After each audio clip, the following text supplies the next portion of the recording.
Nas últimas aulas, a gente tem falado sobre a solução da equação de Schrödinger independente do tempo para diversos potenciais.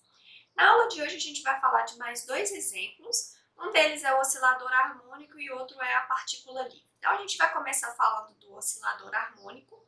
Eu não vou fazer muitos detalhes da solução da equação diferencial, vou contar para vocês um pouquinho sobre essas soluções sem realmente fazer as contas, mas vou deixar um link para o material, caso vocês queiram ver como a gente de fato resolve essa equação, tá? Bom, então, vamos lembrar de qual é o comportamento do oscilador harmônico clássico? Então, um sistema que se comporta dessa forma é o sistema massa-mola, né? Então, eu tenho aqui uma massa, um objeto de massa m, um bloquinho de massa m, preso a uma mola de constante de mola kappa. E a força que age sobre o bloquinho depende do quanto a mola está esticada ou comprimida, então depende da posição x do bloquinho. Supondo que o ponto de equilíbrio está ali no zero, a gente pode escrever no x igual a zero, a gente pode escrever a força dessa forma. E a energia potencial associada a esse sistema é dada por essa equação aqui. Bom, então, o que a gente chama de oscilador harmônico? Bom, aí aqui está um gráfico da energia potencial como função de x, que é uma parábola.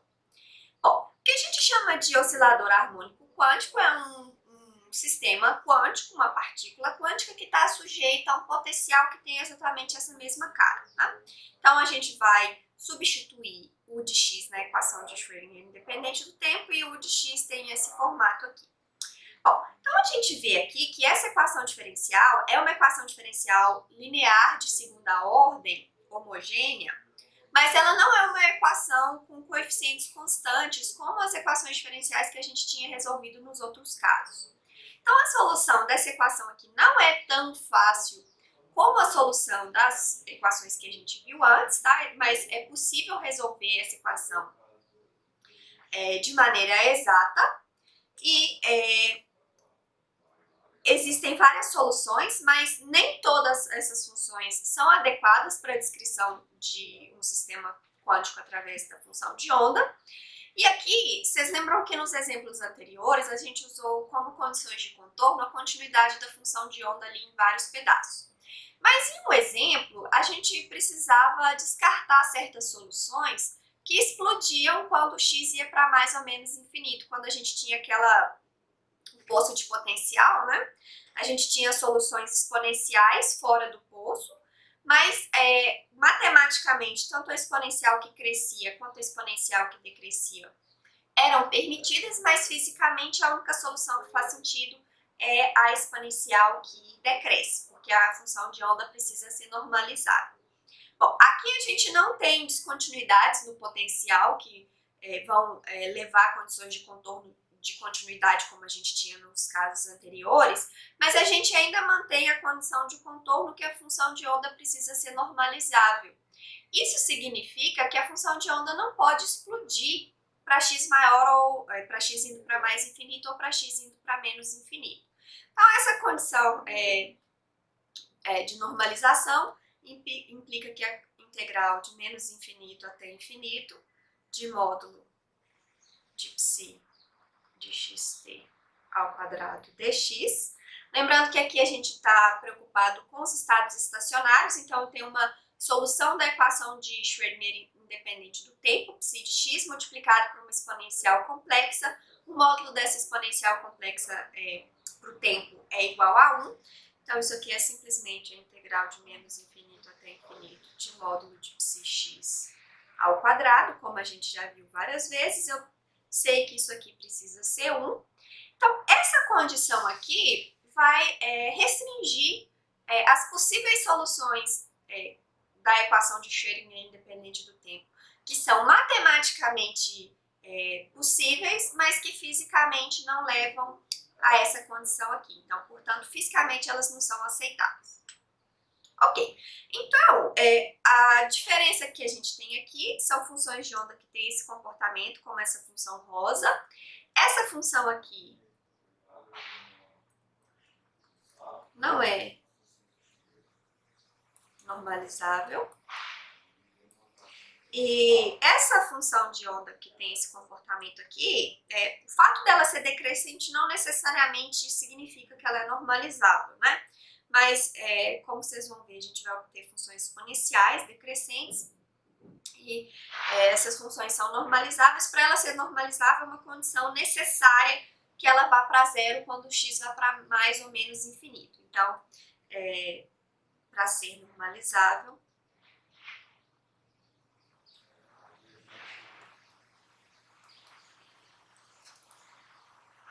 precisa ter esse comportamento.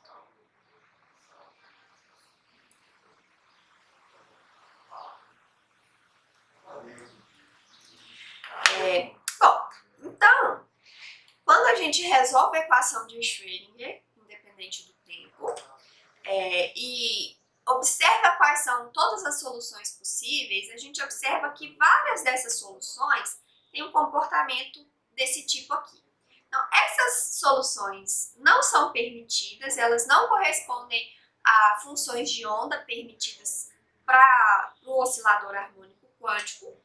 E a condição de que a função de onda é normalizável, ela só é satisfeita para alguns valores de E, e aqui de novo a gente tem uma quantização na energia do sistema. Bom, então é possível mostrar que os valores da energia que levam a funções de onda fisicamente aceitáveis têm essa cara aqui.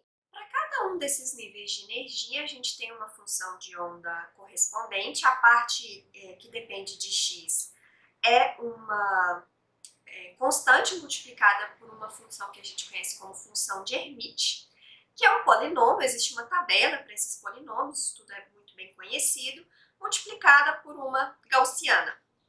Por essa função exponencial, tem essa constante x ao quadrado aqui. Essa constante C é uma constante de normalização, e a gente descobre quem é essa constante exigindo que a integral de menos infinito até infinito do módulo ao quadrado dessa função seja igual a 1, tá? A integral desse tipo de função aqui também está tabelada, a gente pode encontrar. Eu vou deixar como exercício para vocês descobrirem quem é o valor de C, ok? Aqui a gente tem um desenho mostrando essas funções de onda para cada valor de energia. Então aqui está o nível fundamental, estado fundamental, e aí vocês veem que a gente tem aquele comportamento da função ir para zero quando x tende a mais ou menos infinito. Aqui é importante a gente salientar também que a função de onda, a partícula, pode ser encontrada na região que classicamente é proibida. Então, se a gente lembrar do sistema massa-mola com uma determinada energia fixa, quando ele está no ponto de equilíbrio, x igual a zero, onde a força é zero, ele tem uma determinada energia cinética, que é a energia cinética máxima.